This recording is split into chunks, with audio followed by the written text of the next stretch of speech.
Queria que você abrisse comigo sua Bíblia no Evangelho de Lucas, capítulo de número 7, verso de número 30. Evangelho de Lucas, capítulo 7, verso de número 30.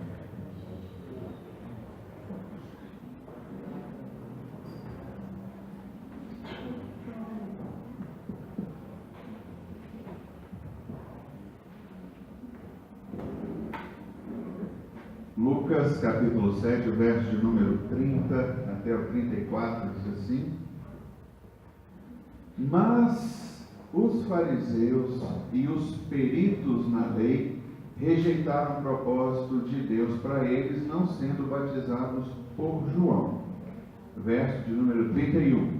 A que posso, pois, comparar os homens desta geração? Prosseguiu Jesus. Com que se parecem? São como crianças que ficam sentadas na praça e gritam umas às outras: Nós lhes tocamos flauta, mas vocês não dançaram. Cantamos um lamento, mas vocês não choraram. Pois veio João Batista, que jejua e não bebe vinho, e vocês dizem: ele tem demônio.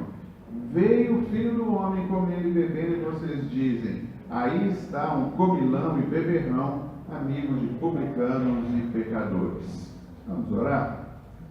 Pai, nós queremos, nesse momento, que o Teu Espírito Santo lance luz sobre a Tua palavra. Amém. Reunimos no nome de Jesus para sermos edificados nessa hora, para que de fato o Senhor traga ao nosso coração sabedoria, conhecimento, para que sejamos confirmados, consolidados, edificados, que possamos crescer de glória em glória à imagem do Teu Filho Jesus Cristo, que é o padrão que o Senhor tem reservado para todos nós. E pedimos então a ajuda dos pais na nossa caminhada, a que de fato venhamos desfrutar da Tua palavra. Amém. E que ela nos enriqueça nessa noite. Que ao sairmos aqui, Senhor, nós possamos sair com o nosso coração alegre, feliz, na certeza e na convicção de que o Senhor tem ouvido o nosso clamor, falado ao nosso coração e nos edificado por meio da Tua palavra. Oramos assim agradecidos no nome de Jesus. Amém. Aleluia. Irmãos, eu tenho nesses últimos dias compartilhado com vocês sobre fé. Tenho falado sobre a fé, sobre a caminhada na fé. Nós temos visto que a nossa fé precisa ser provada, a nossa fé precisa ser aprovada, para que de fato a gente viva pela fé. E o resumo de todo o Novo Testamento é que o justo vive pela fé. E é o que eu tenho dito: para vivermos o Evangelho, só podemos vivê-lo se vivermos uma vida de fé. E fé é crer nas coisas que Deus fala, é crermos naquilo que Deus de fato tem dito e compartilhado conosco. E aí, queridos, nessa semana, eu creio que o Senhor trouxe algo ao meu coração e que eu queria passar a compartilhar com vocês nessa hora, porque eu encontro nesse texto e no texto seguinte uma fotografia, um retrato, uma realidade da nação de Israel. E muitos teólogos dizem que a igreja veio substituir a nação de Israel, e até que em parte eu concordo com essa realidade, que a igreja ela assume o lugar da nação de Israel. Por quê? Porque a nação de Israel era um povo de propriedade exclusiva de Deus. Hoje Deus não tem mais compromisso com uma nação. O Brasil não é do Senhor Jesus, Israel não é do Senhor Jesus. O que é do Senhor Jesus é a igreja do Senhor Jesus, ela está contida no Brasil, está contida em Israel, em todos os lugares, de todas as nações, de todo o mundo. E aí, queridos, eu queria trazer para a gente algo a se pensar nesse aspecto de vivermos a vida da fé, de caminharmos submissos à palavra de Deus e de fato termos um entendimento sobre o que é que o Senhor está trazendo para nós como igreja. Eu entendo que Jesus ele faz uma comparação. Veja comigo o verso número 31 que eu li para vocês, diz assim: olha, A que posso, pois, comparar os homens dessa geração? Prosseguiu Jesus, com o que se parecem. E, na verdade, Jesus define que a geração, irmãos, vejam bem, era a geração que viu Jesus pisar na terra, era a geração que contemplou com os olhos naturais o Filho do Deus vivo nessa terra, e exatamente essa geração é comparada por Jesus. E Jesus fala, com que eu posso comparar essa geração? E a resposta de Jesus é como crianças que a gente canta uma música de dançar, eles não querem dançar. São como crianças que a gente canta uma música para chorar, mas ninguém quer chorar. Ou seja, aqui compara essa geração. Essa geração é uma geração insatisfeita. Jesus está trazendo um retrato sobre a nação de Israel nos dias que ele veio visitar a terra. Era o momento mais esperado, era o momento mais desejado de todos. A nação de Israel clamava por Deus para que viesse o Messias, e vem o Messias, e o povo está aí e não se importa com absolutamente nada. Canta uma música para dançar, não quer dançar. Então tá bom, vamos cantar uma música para chorar. Não, a gente não quer chorar. O que vocês querem? Nada.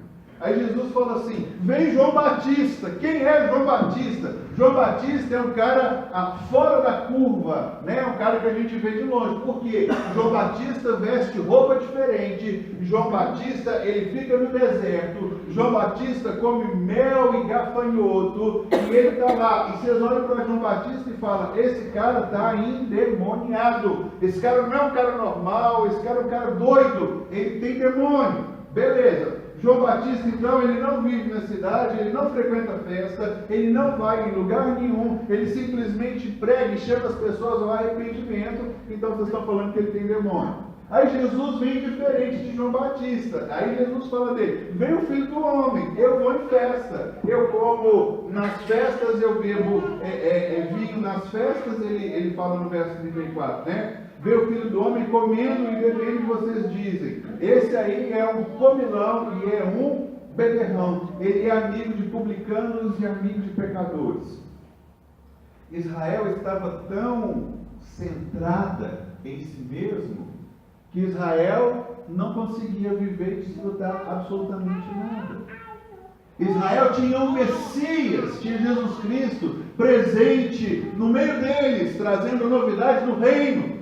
Mas Israel era tão boa aos seus próprios olhos, Israel era tão cheia de si mesmo, que o Messias passou, a visitação de Deus veio e passou e foi-se embora, e Israel continuava achando ruim. Vem um cara que não grita, a gente não gosta do cara que não grita. Vem um cara que grita, a gente não gosta do cara que grita. E a gente gosta de quê? A gente gosta de simplesmente contestar, e a gente gosta de reclamar de tudo, porque nós entendemos que nós somos os melhores. Daí, irmãos, eu queria que nós pudéssemos pensar um pouquinho nos dias que nós estamos vivendo. O Brasil nunca teve um número tão grande de evangélicos como nós temos hoje. Eu não vivi essa época, eu acho que eu vivi o final dessa época, que quando alguém falava que era evangélico, chegava em algum lugar, você podia confiar, você podia vender fiado para essa pessoa, você podia fazer o que fosse, porque o evangélico era um cara distinto, ele era um cara diferente. Quando alguém se proclamava evangélico, dizia, esse cara é um cara de confiança, essa mulher é uma mulher séria, eu posso de fato descansar, confiar e viver em toda essa realidade, porque acreditava-se nessa palavra. Mas hoje nós não conseguimos mais nos diferenciarmos uns dos outros. Eu não estou querendo dizer, irmãos, que a aparência nós temos que ter. Eu quero dizer sobre, de fato, o procedimento normal e natural que nós devemos ter na nossa vida de cristãos. Porque senão, irmãos, nós podemos correr o risco de estarmos insatisfeitos com absolutamente tudo. A gente pode deixar passar uma visitação de Deus, nós podemos deixar de receber aquilo que Deus tem para a nossa vida, porque nós estamos envoltos em nós mesmos, nós estamos olhando para a nossa vida, estamos olhando para nós, e quando Deus está do nosso lado, e Ele vem, e Ele chama, e Ele convida, e às vezes nós perdemos esse momento da visitação de Deus. Vamos agora para o texto que eu queria explorar um pouquinho mais com vocês. Agora volte um pouquinho, vamos para Mateus capítulo de número 22.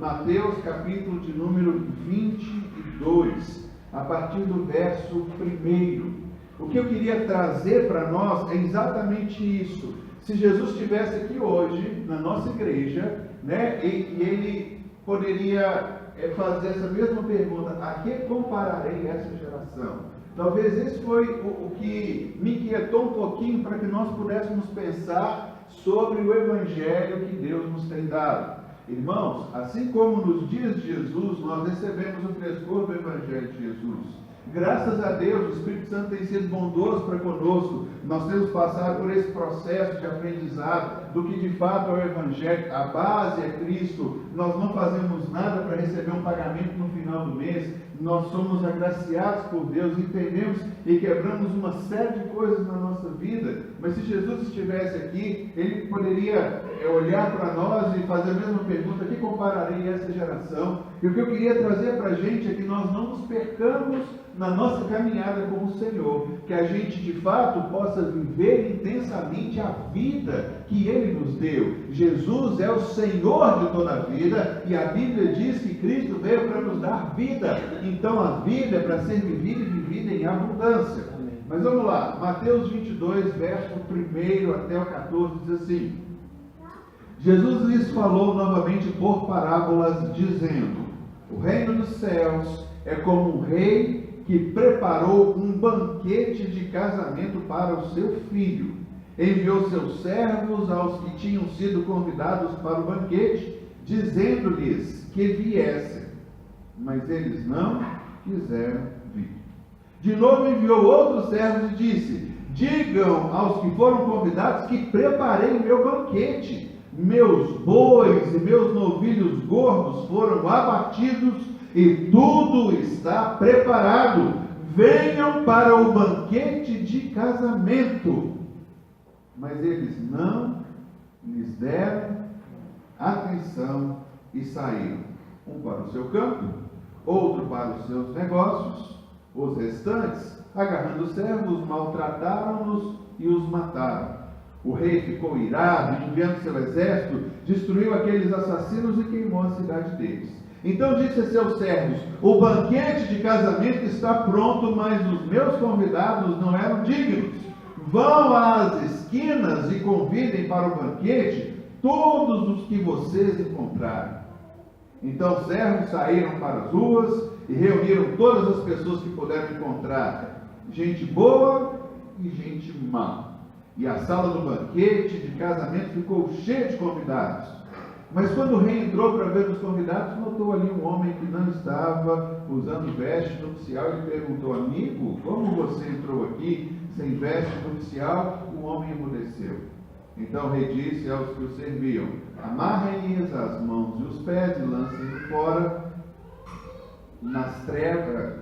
Amarrem-lhe as mãos e os pés e lancem-no para fora nas trevas. Ali haverá choro e ranger de dentes, pois muitos são chamados, mas poucos são escolhidos. Irmãos, eu entendo que esses textos, talvez eles são muito similares e complementares naquilo que nós podemos ter de entendimento sobre o que a palavra de Deus fala, sobre a nossa postura. Qual que era o problema de Israel? Eu sou a nação de Deus. Soberba. Qual o problema de Israel? Deus é o nosso Deus e não é o Deus de vocês. Nós somos os melhores, vocês são os piores. Por que eu estou falando isso? Nessa manhã, até, eu faço parte de alguns grupos de pastores batistas, da nossa convenção, e eu achei muito interessante e a melhor coisa que tem é vocês verem discussão de pastor, uma maravilha, um negócio bacana, alto nível. O pastor coloca assim: irmãos, convocação santa, falem para a sua igreja não assistirem ao Criança Esperança, porque no Criança Esperança tem lá um homem que pecou contra Jesus, falando um monte de coisa, etc. e tal. Vamos boicotar a Rede Globo. Essa foi a fala de um dos pastores.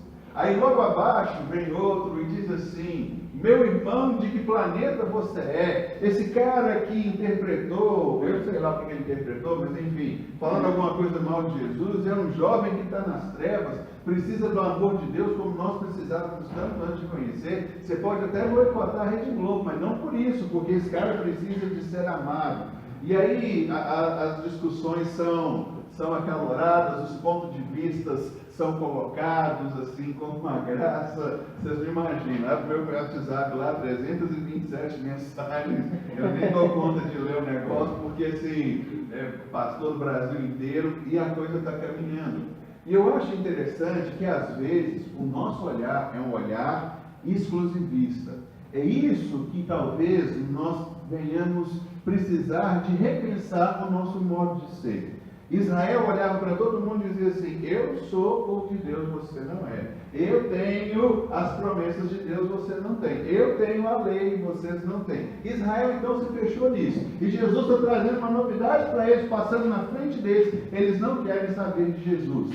Nesse texto que eu acabei de ler, Jesus começa a fazer uma comparação sobre o reino. O verso primeiro diz assim: Jesus lhes falou novamente por parábolas, dizendo: o reino dos céus é como um rei que preparou um banquete de casamento para o seu filho. O momento mais esperado de toda a face da terra está acontecendo, aonde o homem pode de novo voltar a se tornar filho de Deus, a ter comunhão com Deus como ele tinha antes de tudo mais lá do pecado. E Jesus então começa agora então a comparar o reino de Deus como uma festa de casamento. Boda é festa de casamento, e as festas de casamento que lá haviam, irmãos, duravam às vezes uma semana inteira. Se você lembrar a água que Jesus transformou em vinho, né, como na festa de casamento, então provavelmente era uma festa. Então os pais que iam casar seus filhos tinham que combinar e tinha que ter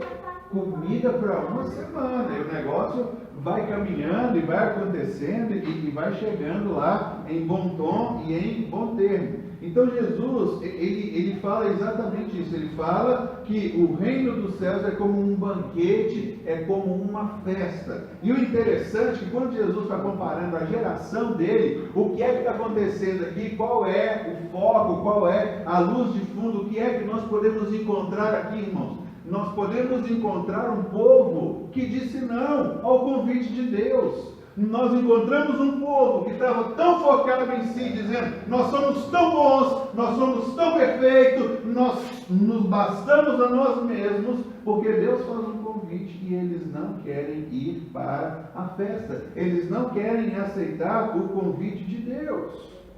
A igreja, ela não pode se perder achando que só ela tem a salvação, que somente a nossa reunião é boa, que aquele que está indo para uma danceteria, para uma discoteca, é um filho do inferno e merece estar lá de novo, porque ele está fazendo isso, ou porque está roubando, está matando, está traficando, está cheio de drogas, etc. e tal. Então, irmãos, o que Jesus está trazendo, comparando a geração, é o que talvez nós, igreja, hoje precisamos também entender sobre esse amor de Deus, né, que nós acabamos de cantar. A última música que a Júlia ministrou para a gente, o ousado amor de Deus, é que talvez de fato precise ser colocado em voga na nossa vida, para que a gente não perca a visitação de Deus também, nos bastando a nós mesmos. Porque a igreja, ela é chamada a viver uma festa. A igreja está em boda com o Cordeiro. Irmãos, nós somos a noiva adornada, bonita, sem mancha, sem mácula. Nós pertencemos ao nosso Deus. A alegria da nossa salvação é algo, irmãos, que precisa estar contagiando a nossa vida. É algo que nós, de fato, precisamos viver intensamente, profundamente, a vida que Deus nos dá como uma dádiva. E aí, irmãos, não é somente o nosso relacionamento para com Deus, a nossa vida de igreja, o fato de podermos estar aqui, devia ser carregado de alegria, de entusiasmo, porque nós viemos celebrar um Deus vivo, que habita entre nós, que nos dá vida e que nos traz a sua graça, o seu amor e a sua bondade. Então, é como se cada reunião da igreja fosse um convite para vir para uma festa, porque Jesus compara o reino de Deus a um casamento. Irmãos, Deus é um Deus festeiro. A Bíblia diz que quando um pecador se arrepende, tem fogo no céu, a festa, a dança, há um monte de coisa lá. Por quê? Porque Deus quer compartilhar conosco a sua vida. Mas quando Jesus então quando o Pai então compartilha a essência da sua vida, Jesus Cristo, Jesus chega para o povo e fala: aqui eu vou comparar esse povo. Jesus, você bebe e come, conversa com drogado, com prostituta e com pecador. Nós não queremos você aqui. Aí ele apresenta João Batista. João Batista, você não conversa com drogado, você não conversa com prostituta, você não conversa com nada nem ninguém, mas você também é esquisitão, você é um cara que não dá. E aí então, a geração de Jesus, é isso, Jesus está falando: o que vocês querem? Porque vem João Batista de um jeito que não está bom, vem outro que não está bom, vem na igreja que está cheia, não está bom porque está cheia, vem na igreja que está vazia, não está bom porque está vazia, vem de carro, não está bom porque o carro demora muito, vem andando que é do lado da casa, não, eu cheguei aqui suave, o carro passou, molhou. Então é esse tipo de coisa que talvez nós precisamos acordar e precisamos entender e voltar de novo à essência da alegria, do casamento, do chamado de Deus para a nossa vida, para que a gente possa desfrutar. Olhe comigo o verso de número 3, diz assim: enviou, nós estamos em Mateus 22, tá? Vamos ficar aqui até o final, Mateus 22, verso número 3. Enviou os seus servos aos que tinham sido convidados para o banquete, dizendo-lhes que viessem, mas eles não quiseram vir. Então, hoje, nós encontramos talvez a igreja desprezando um convite que Deus nos tem dado para que nós possamos nos relacionar com Ele, porque a gente às vezes fica sempre emburrado com a vida. Já viu? Tem gente que sempre precisa de... Não é sempre precisa, desculpa. Por mais que ela esteja abastecida de tudo, sempre tem um ponto para achar ruim, para viver dessa forma. Eu não vou. Por que você não vai? Não, porque o tempo está assim, então eu não vou. Porque está calor e eu vou suar, porque está frio e etc. e tal. Então, nós encontramos aqui um grupo de pessoas para os quais Jesus veio, e quando Jesus vem, Jesus chega até eles, e Jesus os convida: venham caminhar comigo, e venham viver comigo. O povo diz assim: nós não queremos. Nós não queremos participar dessa festa. E aí então, a nação de Israel perde o seu propósito. Por isso que muitos teólogos dizem que a igreja veio substituir a nação de Israel. Se nós formos ver de acordo com a Bíblia, isso faz sentido. Se nós lermos o Evangelho de João, capítulo 1, diz assim: Jesus veio para os seus, mas os seus não o receberam. Mas a todos quantos o receberam, deu-lhes o poder de serem chamados filhos de Deus. E é aí que está: existe uma festa, existe um chamado de Deus para nós. Irmãos, às vezes nós estamos perdendo tempo e não estamos nos aprofundando na vida que Deus tem para nós, porque nós estamos arrumando chifre na cabeça de cavalo para a gente poder reclamar de alguma coisa. Enquanto a gente fica colocando chifre na cabeça de cavalo, a vida passa sobre nós, a celebração passa sobre nós, a festa passa sobre nós, e às vezes nós perdemos a caminhada da nossa vida, não desfrutando aquilo que Deus tem para nós. Irmãos, nós podemos viver uma vida plena. Deus nos colocou em uma família, Deus nos coloca numa igreja para nos relacionarmos além da nossa família, Deus coloca sobre nós amigos, colegas, parentes, para que de fato a gente possa viver uma vida plena. E é exatamente isso que é a festa que Deus proporcionou para a gente. Vida de igreja, irmãos, não é só vir aqui aos domingos e participar da célula, do seu discipulado que você tem lá, vendo um pastor bonito falar pela televisão para você, com uma voz bacana. Não é só isso, é de fato muito mais do que isso. Isso parte de um relacionamento que nós temos para desfrutar com as pessoas que Deus coloca ao nosso redor. E é aí que se manifesta a vida e a bondade de Deus, quando a gente consegue desfrutar disso tudo. Então Deus nos fala: eu trouxe vida e vida em abundância para você viver. Mas às vezes nós dizemos não, porque às vezes nos fechamos em nós mesmos. Estou falando de Israel, mas eu quero fazer uma comparação da igreja com a nação de Israel. Porque assim como alguém falou assim: vamos rejeitar esse cara que se fantasiou de Jesus e falou que era homossexual, sei lá, o desdobramento que isso deu. Às vezes nós também estamos assim e nós perdemos o foco de uma festa que Jesus falou, porque a gente diz: eu não vou, porque nessa festa vai estar alguém que falou isso de mim. Eu não vou, porque nessa festa vai estar alguém de quem eu não gosto. Eu não suporto a cara dessa pessoa, eu não consigo ver, não dá, eu não consigo desfrutar. Esse é um ponto que a gente precisa entender. Mas vou caminhar um pouquinho mais no texto aqui, verso número 4. De novo, Mateus 22, verso 4, vamos lá. De novo enviou outros servos e disse: digam aos que foram convidados que preparei o meu banquete, meus bois e novilhos gordos foram abatidos e tudo está preparado. Venham para o banquete de casamento. Então, não, Deus havia convidado de novo. Deus está falando assim: ó, vamos para a festa. O povo falou não. Então Deus dá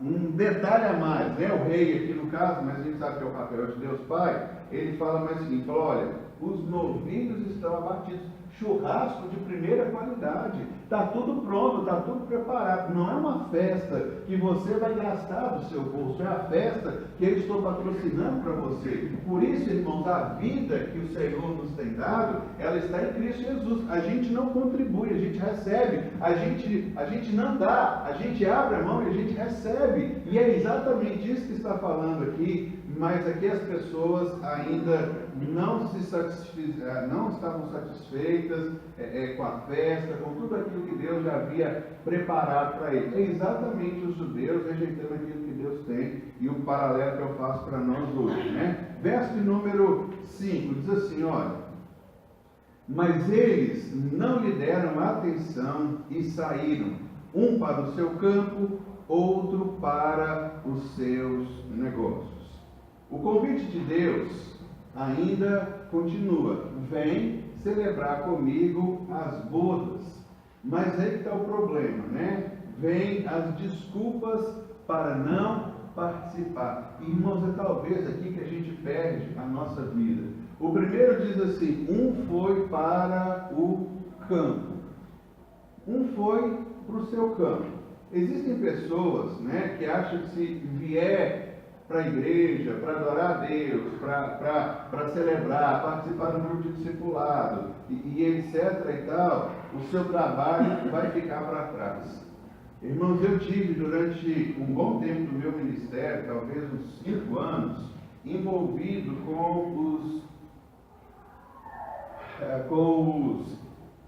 vamos colocar assim, um dos maiores empresários dessa cidade.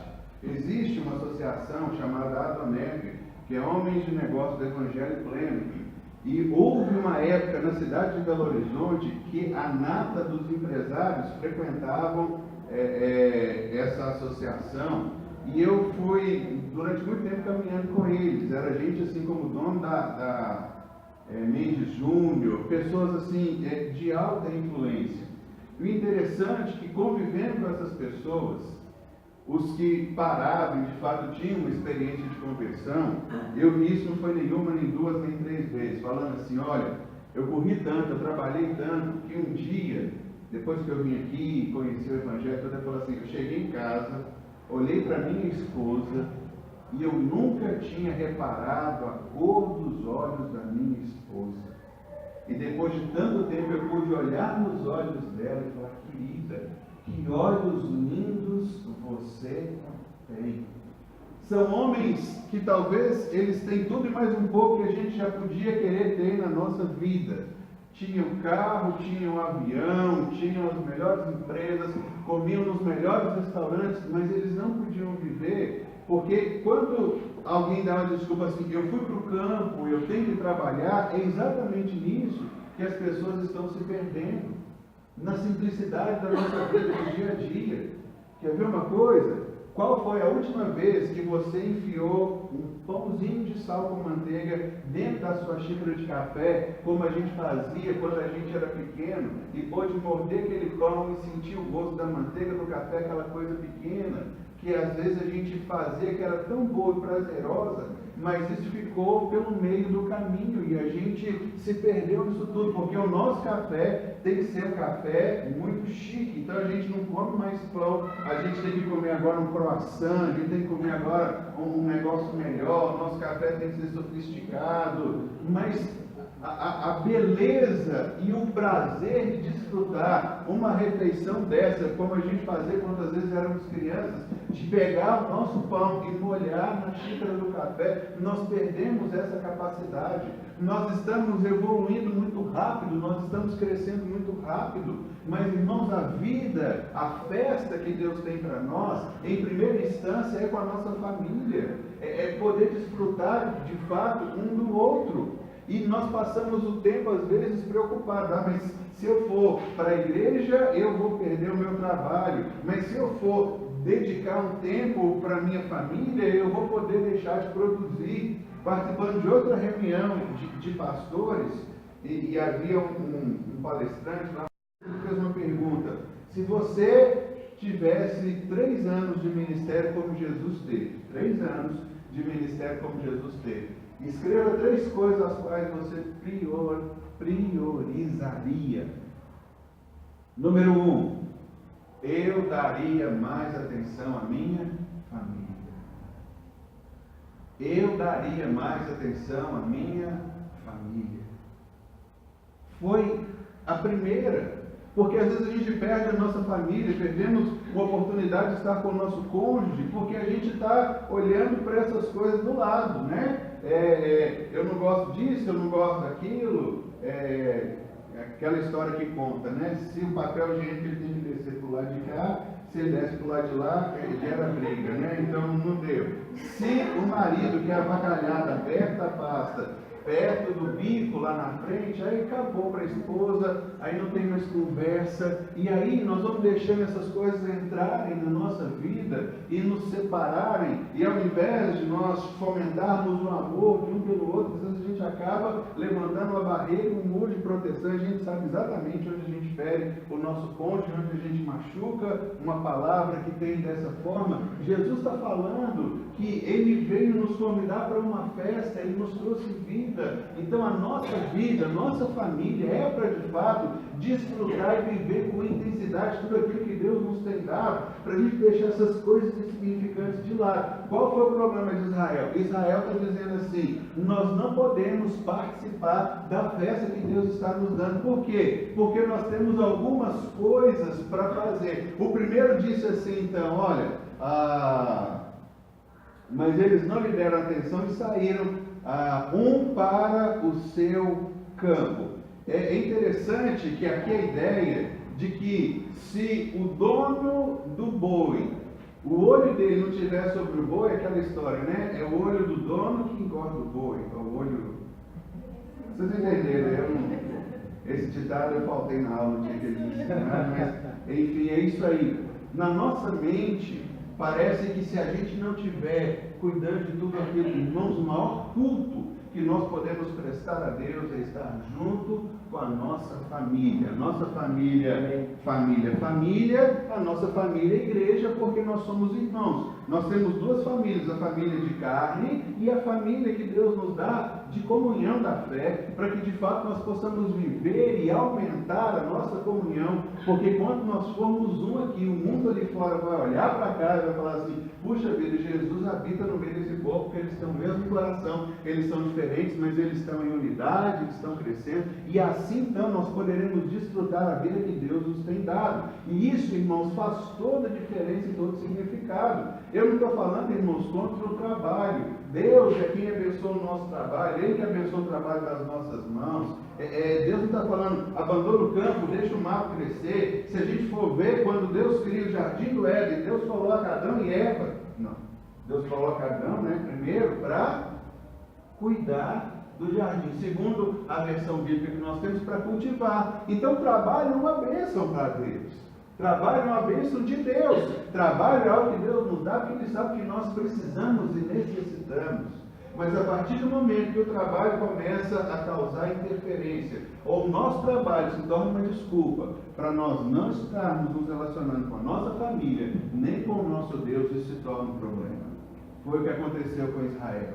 Israel é chamado por Deus para uma festa, mas os judeus dizem assim, nós não podemos porque nós temos que cuidar do nosso campo. Então, deixa o resto para lá e vai viver uma vida infeliz. É por isso que eu entendo, então, que a nação de Israel é comparada a esse grupo de crianças que é indiferente, sabe? Assim, é como Jesus falou, nós jogamos água quente no povo, eles ficaram parados, falaram, vamos jogar água fria então, para ver se eles reagem. Jogamos água fria, deu na mesma. E Jesus fala dele de João Batista, também um de um jeito, outro do outro, nada tá bom, nada presta, nada serve. Israel, irmãos, perdeu o foco, Israel perdeu a fé, Israel perdeu o Messias, que era o que eles mais queriam na vida. E talvez o que a gente mais está buscando e querendo em Deus, Deus nos tem dado, mas a gente tem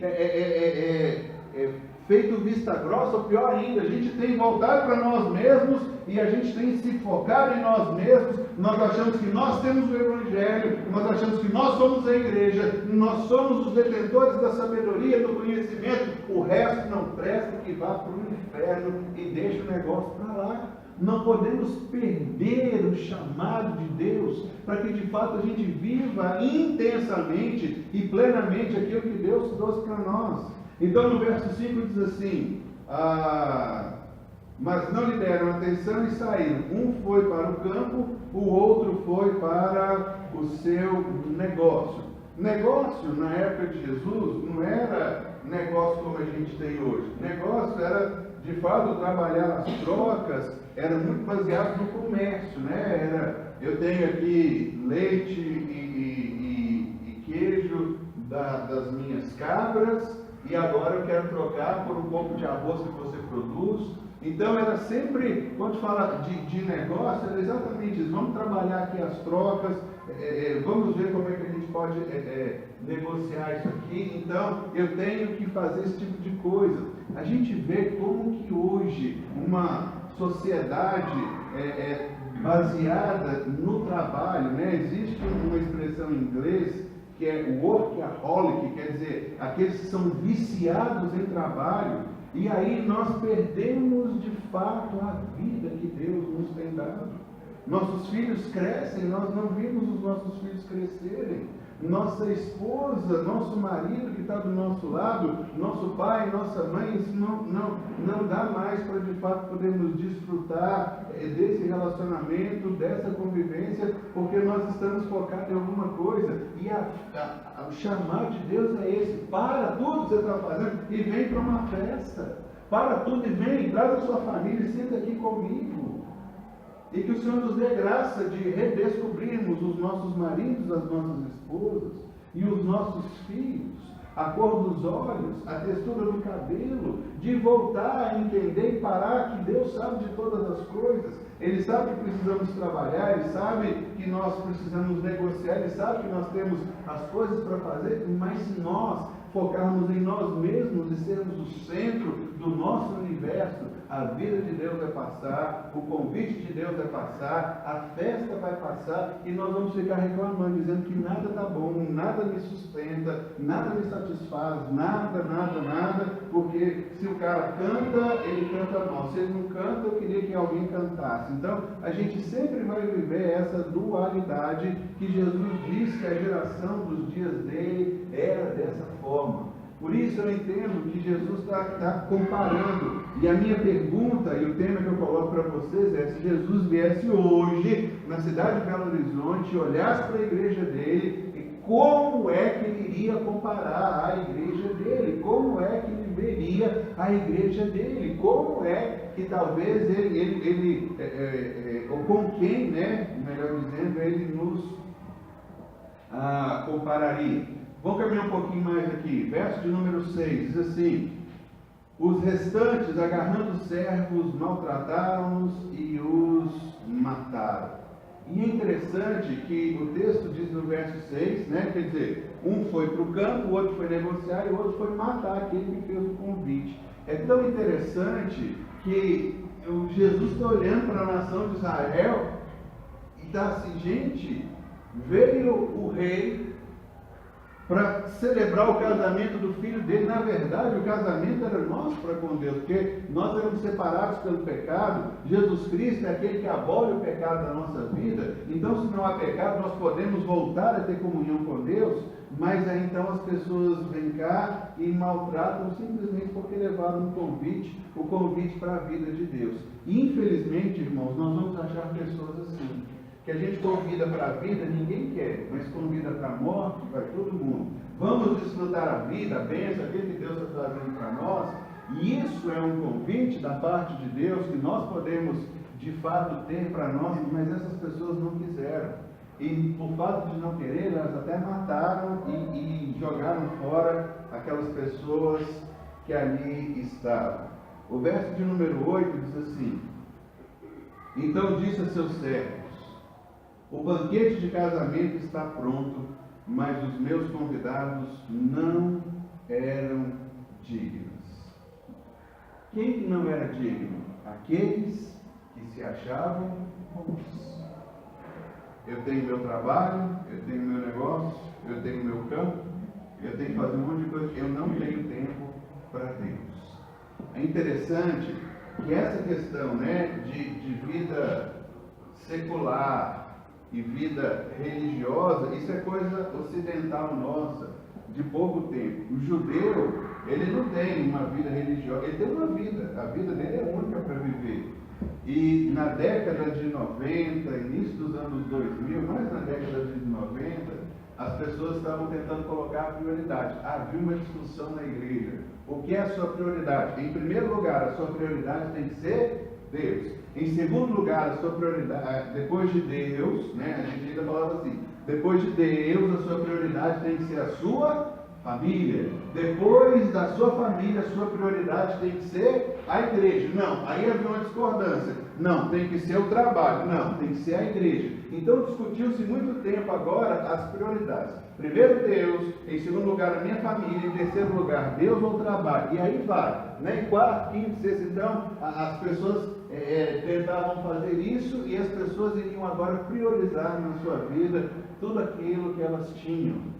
Na verdade, irmãos, quando a gente entende aqui do chamado do Senhor para nós, aquele que diz sim, ele vai com tudo que tem, do jeito que está, e vai desfrutar da festa do Senhor. Não existe esse grau de hierarquia. O que é mais importante na nossa vida, irmãos, nós temos uma vida para ser vivida. Nossa vida nessa terra é uma vida passageira. E o que Deus nos fala é que Ele nos restitui agora a alegria da salvação em Cristo Jesus, para que a gente viva a nossa vida plenamente. Cada dia, ao abrir dos olhos, deve ser um celebrar da vida. Você deve falar assim: Senhor, muito obrigado, porque eu estou nesta terra participando da boda do Cordeiro. Eu tenho motivo de alegria, eu tenho motivo de celebração, porque eu estou vivo, eu estou respirando. Eu tenho conta para pagar, eu tenho trabalho para fazer, um monte de coisa, mas não me deixe passar por essa vida e perder o foco daquilo que o Senhor tem para mim, porque eu quero desfrutar a vida. Jesus está falando aqui nessa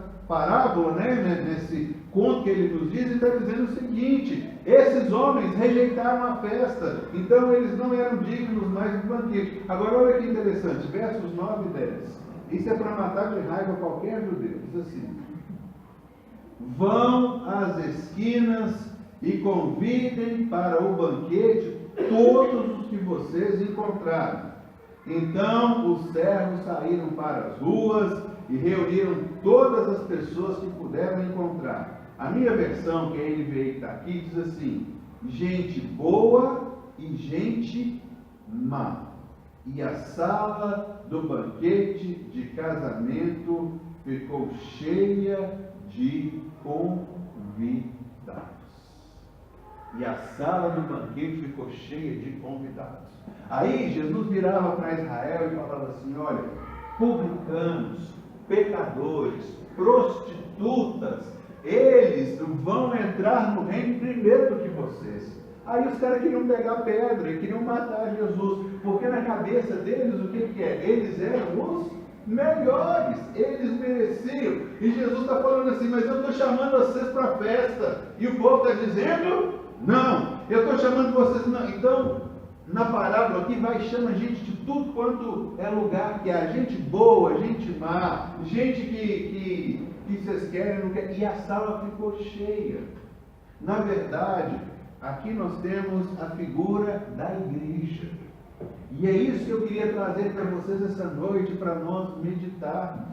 O único chamado de Deus para nós, irmãos, é para festejar. A vida com Deus é uma vida baseada na alegria. A vida com Deus é para ser vivida. O seu casamento é um lugar da manifestação da graça e da glória de Deus. É um lugar para ser pleno. Nós precisamos voltar agora o nosso coração e caminharmos juntos. Casamento é uma edificação onde a característica de um com a característica de outro, se somado, aquilo cresce e dá um negócio poderoso ali para frente. Não é para um comparar o que tem com o outro. Em todo casamento eu falo com isso. Ah, mas eu dirijo melhor do que você, mas eu faço comida melhor do que você. Ah, mas eu dobro a roupa da cama melhor do que você. Ah, mas eu lavo o carro melhor do que você. O carro é seu, você tem que fazer.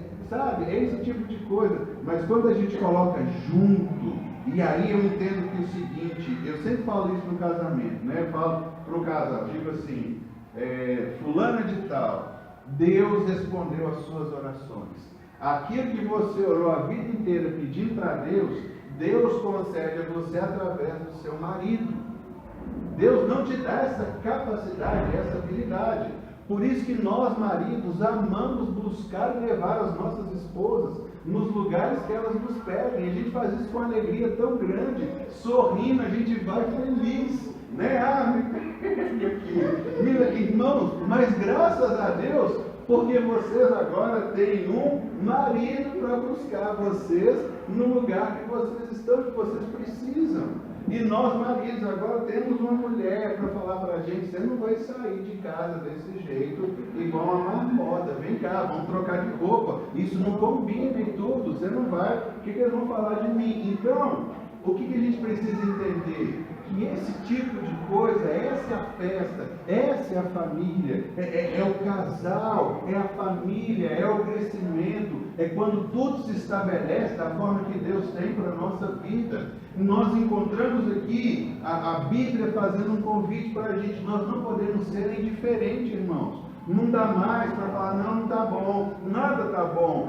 Vai aqui, vai ali, vai lá, vai lá, vai lá, vai em outro lugar. E aí Jesus está falando: essa geração é geração que não está bom e não está feliz com absolutamente nada. Aí naquele primeiro texto que eu li para vocês, lá de Lucas, capítulo 7, Jesus fala assim: aqui eu compararei essa geração. Então, Jesus está falando assim, é uma geração indiferente. Eu queria terminar, irmãos, trazendo para nós hoje aqui: nós não podemos ser indiferentes. Amém. Nós não podemos ser insatisfeitos. Porque, irmãos, a despeito de todas as coisas, nós temos o Senhor. Irmão, isso por si só é o maior motivo de alegria. Nós temos o Filho de Deus. Deus habita dentro de nós. Nós precisamos agora olhar para tudo mais, aceitar o convite do Senhor e entender que Ele vai nos fazer prosperar. Seja eu na minha caminhada, no propósito que Ele deu para mim, ou com a minha família, ou sem a minha família, ou casado, ou solteiro, ou viúvo, ou de outra qualquer forma. Nós temos que entender, irmãos, nós temos um alvo para olhar para frente, mas desfrutando aquilo que Deus tem para conosco. Porque Ele prometeu para nós vida e vida abundância, Ele prometeu para nós alegria. Nós só não podemos ser indiferentes. Não podemos achar, igual eu falei antes, chifre na cabeça de cavalo. Então Jesus olha para aquele povo e diz assim: aqui eu compararei esse povo, é um povo insatisfeito. Porque, irmãos, quando nós nos tornamos insatisfeitos, você pode trazer um caminhão do que quer que for, um caminhão de dinheiro, um caminhão de comida, sei lá o que as pessoas querem, um caminhão de sapato, de bolso, um caminhão de carro, de pneu de carro, de rádio de carro, de acessório de carro. Nós podemos fazer o que for. E Jesus está falando assim, essa geração se tornou insatisfeita. E aí Jesus fala assim, olha, o que vai acontecer? Essas pessoas que estão aí, das quais vocês desprezam, eles têm entrado e eles têm vivido, e eles têm usufruído muito mais daquilo que eu tenho falado do que Israel, que era o povo de Deus. Que nós, igreja, então, possamos estar atentos e com os olhos abertos, para que a gente receba entendimento da graça de Deus, para que a gente viva. Irmãos, isso não é chavão, não. Você é convidado a viver a melhor semana da sua vida, os melhores anos da sua vida, porque você precisa ter a consciência de que Deus habita em você, e não sermos indiferentes, reclamões, pessoas que nada está bom. Porque aí, irmão, nada basta, a gente afasta todo mundo do nosso lado, do nosso convívio. É chegado agora o momento de desfrutar cada pessoa que Deus nos tem dado. Se nós temos um grupo, glória a Deus, que nós temos um amigo, nós podemos compartilhar com o amigo, nós podemos ser sinceros com o amigo, podemos participar, podemos orar juntos, irmãos. Isso é uma dádiva que Deus nos tem dado. Orar para alguém, pedir, irmão, ora por mim, porque eu estou passando por um problema. Olha que bênção, sabe o que é isso? Não, querido, vamos juntos, vamos agarrar em oração, vamos pegar, vamos fazer, vamos lá. E a vida vai se desenvolvendo na medida que nós caminhamos e nós nos abrimos para o convite de Deus. A igreja não pode se fechar, nós não podemos nos bastar a nós mesmos. Nós só somos igreja quando nós estamos reunidos aqui. Ninguém é igreja sozinho.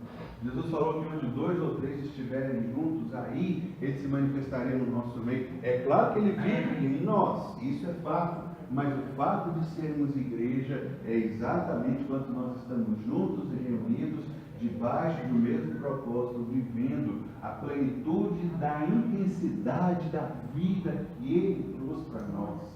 Jesus veio trazer vida, guarde isso no seu coração. Ele não veio para julgar ninguém. A Bíblia diz, olha, eu não vim para julgar. Jesus não veio para meter o facão naquilo que já estava caindo. Ele falou, olha, eu não vim aqui apagar uma vela que ainda tem uma fumacinha. Pelo contrário, eu vim soprar. Eu não vim aqui acabar de esmagar uma cana quebrada. Pelo contrário, eu vim colocar aqui algo do lado, amarrar ali para que ela possa crescer. Quando a gente entende a essência da vida, irmãos, Cristo veio para nos dar vida. O diabo, ele traz a morte. Quem faz a coisa secar e ficar rígida é Satanás. Ele tem prazer nessas coisas, nas suas setas, nos seus dardos inflamados, nos muros de separação que nos envolve, tudo mais. Mas a nós é chegado o momento de desfrute, desfrutar da graça e da glória de Deus. Aleluia. Deus falou, o reino é semelhante a uma festa. Assim é o reino de Deus. Se nós somos chamados para viver o reino de Deus, vamos viver. Mateus 22, o verso 1 que eu li, diz assim: o reino dos céus é como um rei que preparou um banquete de casamento para o seu filho. Marque isso na sua Bíblia, deixe isso aí gravado e prega lá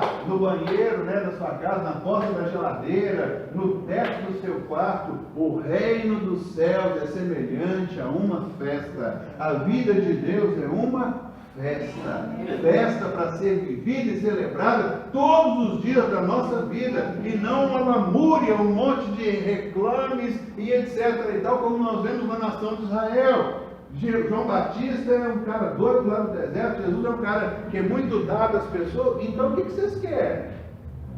Nada está bom? Não, irmãos, vamos mudar o nosso foco. Senhor, muito obrigado pela vida, obrigado por abrir os olhos, obrigado pela família, obrigado pela minha igreja, obrigado por aquilo que o Senhor nos tem dado, obrigado porque a minha fé tem que ser testada, o Senhor está testando a minha fé para que eu me torne aprovado, um obreira aprovado do Senhor. Então nós temos que passar por uma prova, temos que de fato alcançarmos aquilo que Deus tem para a nossa vida. Irmãos, a vida, isso é o que Deus tem para nós. O reino dos céus é como um rei que preparou um banquete de casamento para o seu filho e enviou seus servos, as que tinham sido convidados para o banquete, dizendo que viessem. E é exatamente aqui que para nós, igreja, o tempo de desfrute de hoje.